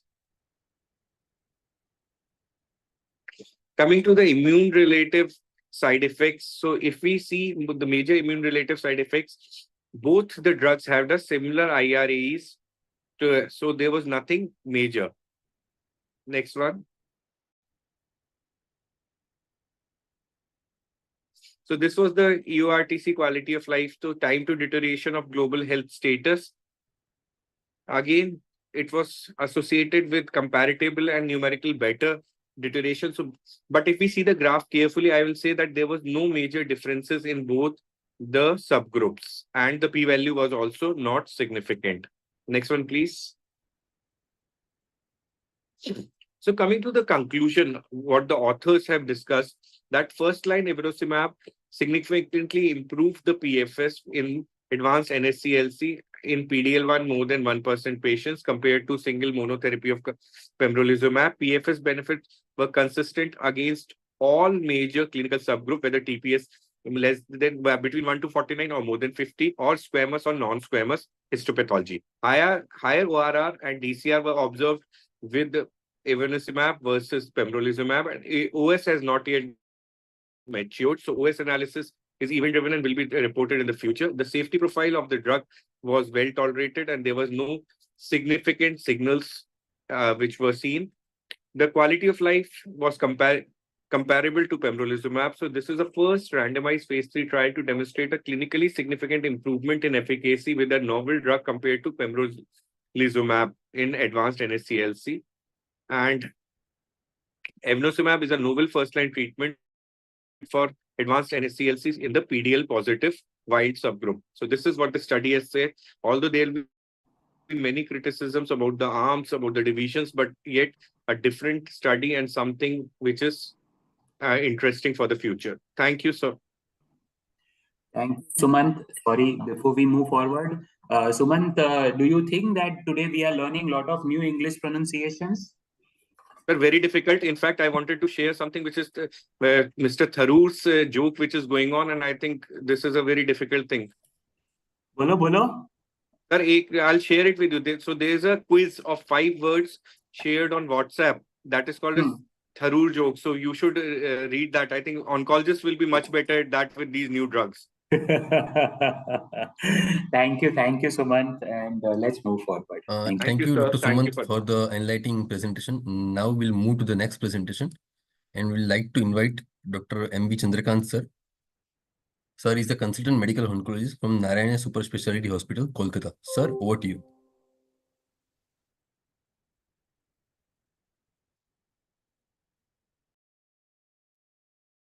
Right. So thanks again for the opportunity. Today I'll be discussing a study. Name is EVOKE-2. So I've just simplified the slides. So this is sacituzumab govitecan. We just had a discussion on Dato-DXd. This is sacituzumab govitecan. So it's a monoclonal antibody against TROP2, which is there both in cytoplasm and on the cell membrane. It's a calcium signal transducer, and it was initially found in trophoblast, therefore it is TROP2, and it's predominantly in lung, breast, and other tissues, even in bladder. So govitecan is nothing but the irinotecan component, which is a topoisomerase inhibitor. So if you look into the approval for sacituzumab, you have TNBC and HR positive metastatic breast cancer, where the approval is there and is used in third line and beyond. Whereas for metastatic urothelial carcinoma, the approval is being withdrawn right now. So this is the EVOKE 1, 2, and 3 studies. EVOKE 1 was the one we just heard about Dato-DXd in the second line. It was a negative study. The OS was not significant. And the EVOKE 2 is a phase 2 study in first line of pembrolizumab plus sacituzumab plus carboplatin. And then we have the EVOKE 3, that is the PDL1 more than 50%, where they're comparing Pembro versus Pembro plus sacituzumab. So EVOKE 2 is a multi-center phase 2 non-small cell lung cancer first line, Pembro, Carbo, sacituzumab in the standard doses.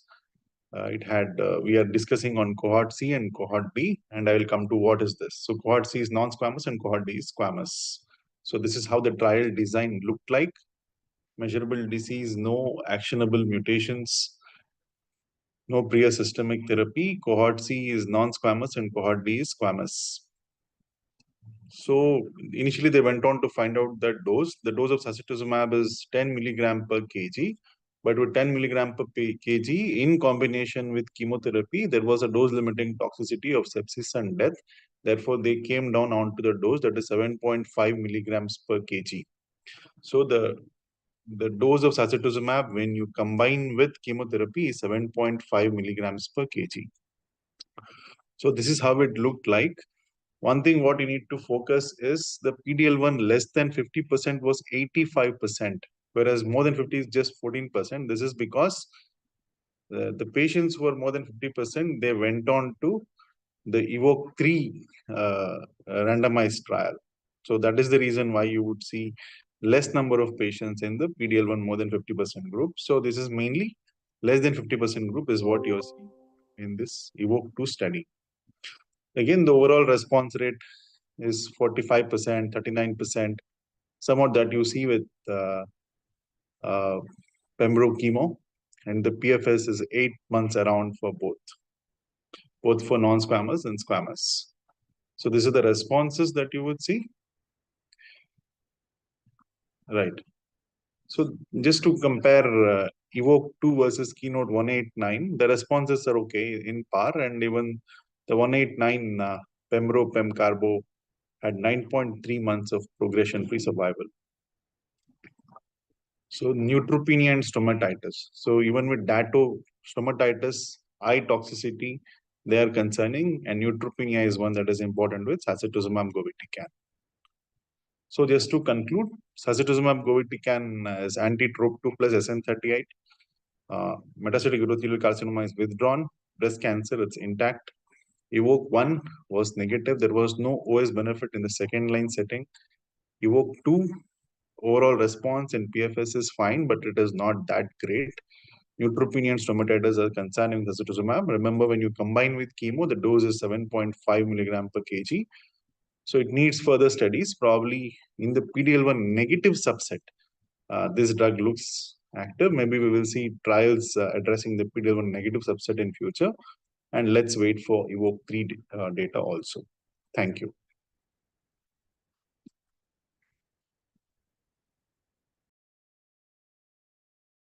Thank you, Dr. Chandrakant, for the nice presentation. And now we'll move to the last presentation of this session. Dr. Palanki Satya Dattatreya, sir. Sir is Director and Chief of Medical Oncology Services, Renova Somya Cancer Center, Secunderabad. Sir, over to you. Thank you so much. And Amish, thank you so much for making me a part of this excellent seminar and webinar. We have been learning a lot throughout. I would request the organizers, the team, to please help me with the slides. Sure, sir, sure. And I'll just say next. So I hope you can see the screen, sir. It's coming. I need to talk on amivantamab plus lazertinib versus osimertinib in first-line EGFR mutant advanced NSCLC, and this is the longer follow-up of the Mariposa study. When I tried to look at all the entire huge list of authors there, I found essentially 3 Indian names. One was the main presenter, Sirish Gadgil, who is from the Henry Ford Cancer Institute in US. And then the other 2 are Mahesh Dakshi and Seema Sethi, who are from the Janssen Research and Development team. Rest all are not Indian names. Having said that, these 3 people basically seem to be Indian origin US citizens. Next slide. Now the important question becomes like, would we be able to really utilize the advantage of amivantamab plus lazertinib versus osimertinib in clinical practice? And I'll try to come to that very shortly. But what we know is that by using a 3rd generation EGFR TKI like osimertinib, we are able to cross the 36-month mark with regard to the median overall survival. And then the second line there talks about 25 to 40% of patients do not receive second line treatment.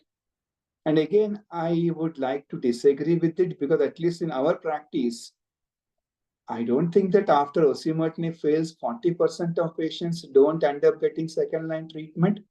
Maybe 25% still is reasonable. We'll see what this trial had to show. Initially, the median follow-up was 22 months, and there the combination of amivantamab lazertinib improved the PFS versus osimertinib hazard ratio of 0.70. Now, what's being discussed is with a longer term follow-up of 31.1 months. Let us see what the combo of amivantamab lazertinib has to offer over the singlet osimertinib. Next slide, which is the phase 3 Mariposa study design, where you had a 2:2:1 randomization of more than 1,000 patients to the combo versus osimertinib single agent.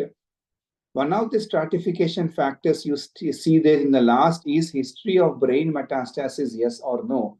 And 40% of these patients had baseline brain metastasis, telling us the importance of making sure that a baseline MRI is done for all our patients of EGFR mutant non-small cell lung cancer. In fact, in this trial, the MRI brain was performed serially every 8 weeks for the first 30 months. That clearly tells us the importance of not missing out on brain metastasis, and serial brain MRIs were required for all patients. And something like every 8 weeks for the first 30 months is what this trial did. The primary endpoint was progression-free survival, which with osimertinib was 16.6 months. And with the combo, it was 23.7 months, which means that you have crossed the 1.5 year mark with the single agent osimertinib, or slightly reaching that 16.6 months, but you are reaching the 24-month mark by using the combo of amivantamab plus lazertinib. In this presentation, we'll talk about these endpoints: intracranial PFS, duration of response, objective response, and then the time to treatment discontinuation the time to subsequent therapy and PFS2, and also see if some OS signals have come. Next. Intracranial PFS. Now, if you look at the 24-month mark, there seems to be hardly a 3% difference between the osimertinib versus the combo. It's only at the 36-month mark you find that the difference becomes 20%. 18% in osimertinib arm becomes 38%. So longer follow-up now tells us that at the end of 36 months, 10% of patients are, 20% of patients are benefiting by using the combo upfront when compared to osimertinib alone. With regard to the median intracranial PFS, it's like 22.2 months versus 24.9 months, hazard ratio of 0.82. Next. Intracranial duration of response. So 77% of patients had intracranial objective response rates.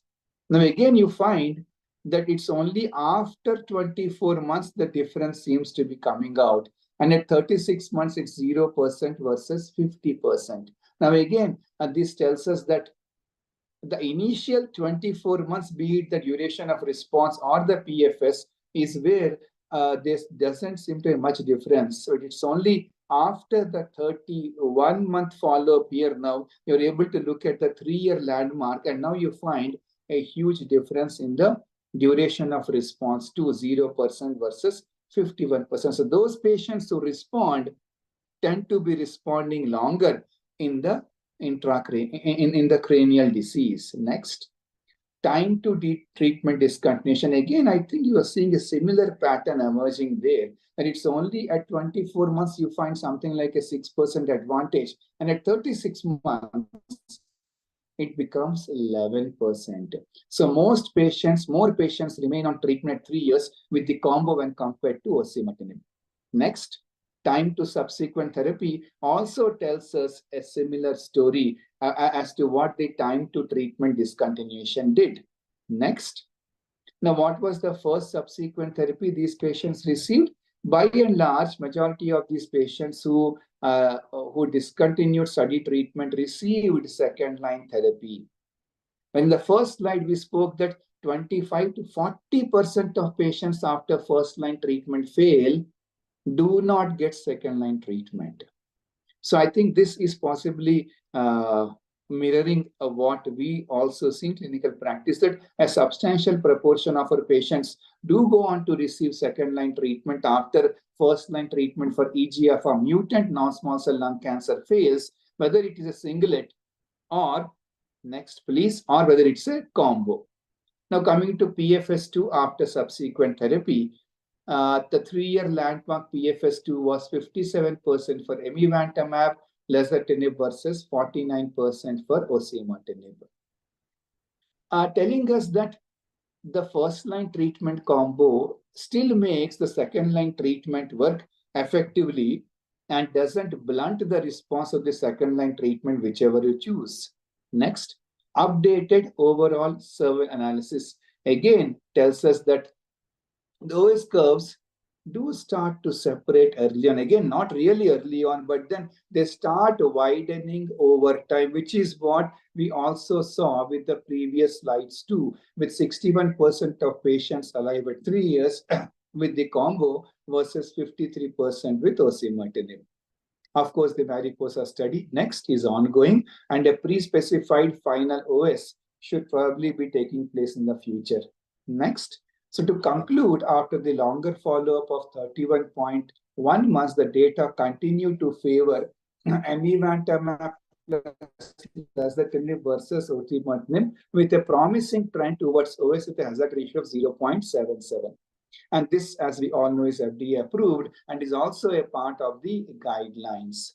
Now, in this trial, 73% of patients in the combo of amivantamab lazertinib actually had grade 3 adverse events, skin adverse events. And that's why, next slide, the Cocoon trial aims to reduce the dermatologic adverse events, because 3 out of 4 patients will be having a grade 3 dermatologic adverse event with the combination of amivantamab lazertinib.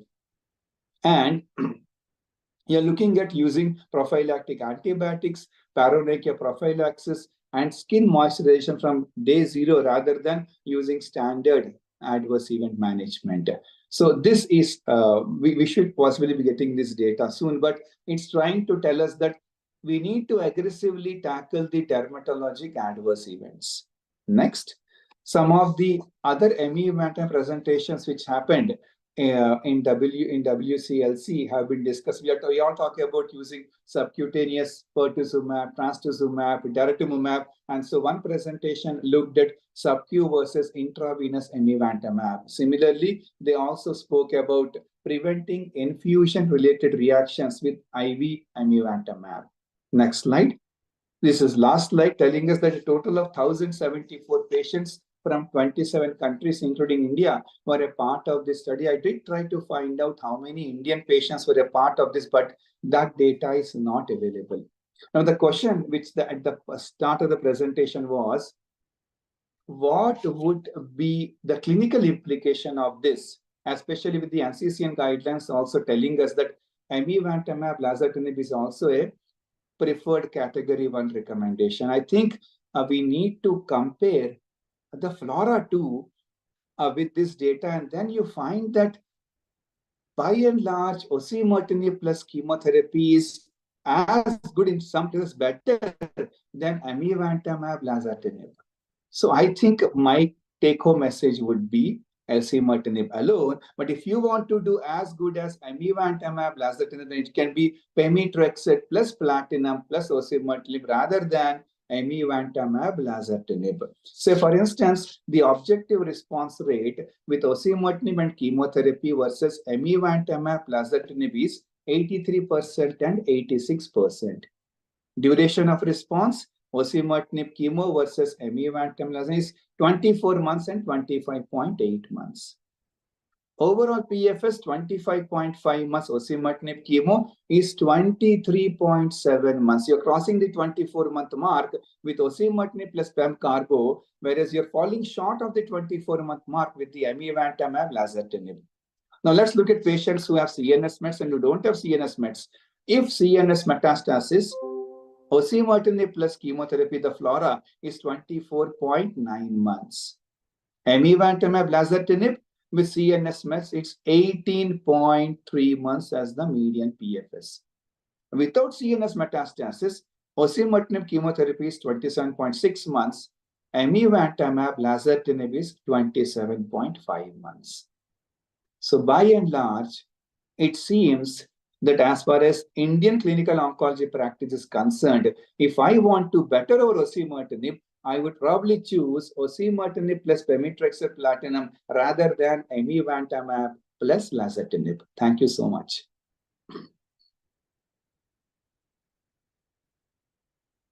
Thank you, Dr. Dattatreya, for the nice presentation. Now we'll move to the last panel discussion, and I'd like to invite none other than Dr. Amish Vora, sir, the state to moderate the panel. Sir, over to you.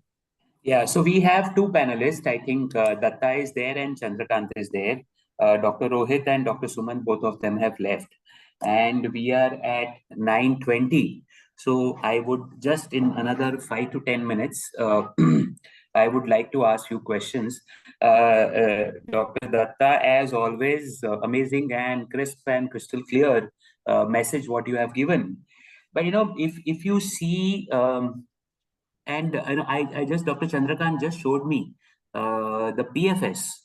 Chandrakant, is that PFS of Mariposa 23.7 months versus 16.6 months? Yes. Yes, sir. And osimertinib plus chemo versus osimertinib is 25.5 months and 16 points. So basically, the control arm osimertinib. Datta, compared to original FLAURA trial of Dr. Ramalingam, do you think that here OC has done less better compared to that original trial? Fantastic. So what happened was both FLAURA2 and Mariposa, 40% of these patients had baseline brain metastasis. And that was the reason why you found in the FLAURA2 also, the median PFS of osimertinib alone was 16.7 months. And here in Mariposa, it's 16.6 months, exactly identical. Correct. Agreed. So, that solves my query. Datta, just adding on to that, this separation of curve at 3 years, matlab after 2 years, which is beyond median, baffles IO type of curve. What are we looking at? And that was I was trying to point out that across all the parameters we discussed, all those endpoints in the presentation today, it's all happening after 24 months when the median follow-up is now longer. Which is why I was like, why choose a combo of amivantamab, lazertinib with all those troublesome dermatologic adverse events when you can find a similar or maybe slightly better advantage, though not the right way to compare these two trials. But pemetrexed platinum plus osimertinib, I think, seems to score with regard to the adverse event profile too, when compared to amivantamab plus lazertinib.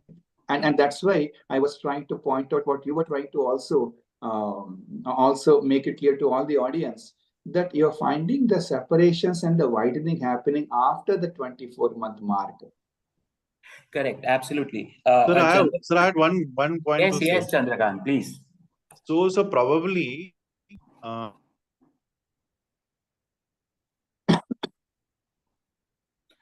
we lost Chandrakant? After progression, they have stopped. Is gone. In clinical practice, we continue osimertinib and we add some other treatment. So probably that is the reason why there is an increase in brain mets after that point of time. No, Chandrakant, correct me if I'm wrong. If you have a multi-organ progression, would you still continue osimertinib? If you have a one or two side progression, then we continue. Not in all patients, sir, but I think more than 50% of patients I do continue osimertinib. If they are asymptomatic progression, if they are symptomatic progression, still you continue? Yes, sir, I would have the EGFR backbone in place. Okay, perfect. I think, you make sense. I do not do that in my practice, but, what you said, the guidelines say that in asymptomatic progression, one may decide to continue with osimertinib. If there is a symptomatic progression, then you need to change. Yeah. Because if you see the curve, sir, the moment TFS is gone, it is falling down. So the discontinuation, it is falling down. Probably that is the reason, sir. Probably. So, Chandrakant, since we have you on this Harmony trial, ivonescimab versus pembrolizumab alone. We have entered into a new era of VEGF plus immunotherapy. Chandrakant, two questions to you. One, do you believe in bevacizumab in lung cancer? Just yes or no? Yes. You believe. Excellent. And this is a phase 3 data. Assuming you have a PD-L1 of more than 50%, and you had written in the chat box, and if ivonescimab was available, would you use that based on this phase 3 data? Right. So I need to look into the subset of more than 50%, but yes, it is impressive. I mean, the difference is really good. I cannot ignore the difference. Dr. Datta, you agree with that, or you have you gone through the abstract? I did go through it, but then probably I'll not be able to answer the question effectively. I think I'll stick to Chandrakant right now because he is the lead author. I personally felt that the combination of VEGF plus, ABCP is where we always have questioned how much bevacizumab is doing. In cervix, we have always asked questions how much bevacizumab is doing. In ovary, we have always asked questions. Here we have basically a combination of IO plus bevacizumab, IO plus VEGF, and I personally think I'm very much interested to know more about this drug that is there. Sir, my feeling is, my feeling is the Chinese IO is better than the pembrolizumab. I think IO is driving it more than VEGF. That is my feeling. You have not voted for Trump, looks like that, huh? Nice, sir. This is because if you look into Tory data, other Chinese drugs, it is scoring better than Pembro in all subsets. So I feel their Chinese IO is good, but I don't know in Indian population. See, this is what I feel. Chandrakant, not right now, but some time back I had looked at, there are a lot of silences on Chinese clinical trial part. Right. Sometimes we search for transparency and we don't get those transparency. Having said that, yes, this looks like a promising combination which is there. Dr. Datta, Chandrakant has very crystal clear said EVOKE 2 is not for right now. would you use sacituzumab govitecan anywhere right now in your clinical practice in lung cancer? No, I think I would like to wait Okay. and let us see. I agree with Chandrakant. I think we should not hurry up. When we have multiple other options also, probably we should possibly not hurry up in using these molecules. Perfect. And Dr. Datta, the last is Tropion Lung 01, datopotamab. I have written it down so that I pronounce it better.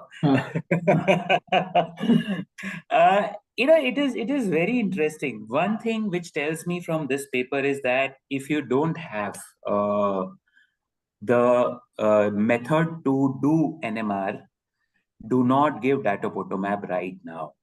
So that is something which I understood very crystal clear. Do you and Chandrakant agree with that? Yeah, I think I completely see. I think with all these new molecules, if a biomarker is there to guide our treatment, especially with these costly new age molecules, I think I would like to exploit the biomarker advantage and essentially make sure that the drug is not being given to a person where the quantum of benefit is likely to be much less than in a patient population where biomarkers drive us to use that particular molecule. I completely agree with you. Thank you. Chandrakant, datopotamab and SG, both are against TROP2. Do you think that if we have NMR available today, then it will be used in SG also along with datopotamab? Right, great question, sir. Looks like, because both have similar mechanism of action. And thanks for the trial for not having statistical significance. Because if the trial would have been significant, nobody would have looked into this NMR. So Correct. good that we are looking into the subset. I think great way to go. We will select out. This becomes an important target in lung cancer. That's I a great idea. completely agree. Especially what NMR of less than 0.55, what I understood correctly. And thanks to Dr. Rohit, he made, he took a lot of Very efforts clear, to help yeah. us understand. I think positive NMR, we have something better than third line chemotherapy. I think that is what my take home in this is. And we are at 9:30 with both Dr. Datta and Dr. Chandrakant's permission. I think we can close it so that we can go forward. Over to sponsors. Thank you so much for giving us this Thank you, opportunity. Amish. Thank And you, Datta, Chandrakant. as always, you are great. The way you dissect and the way Very nice to listen to Chandrakant, him, sir. the way Yeah. Chandrakant it is simplifies. It's a treat to listen to both of you. Thank you so much. Thank you, sir. Thank you, sir. Bye.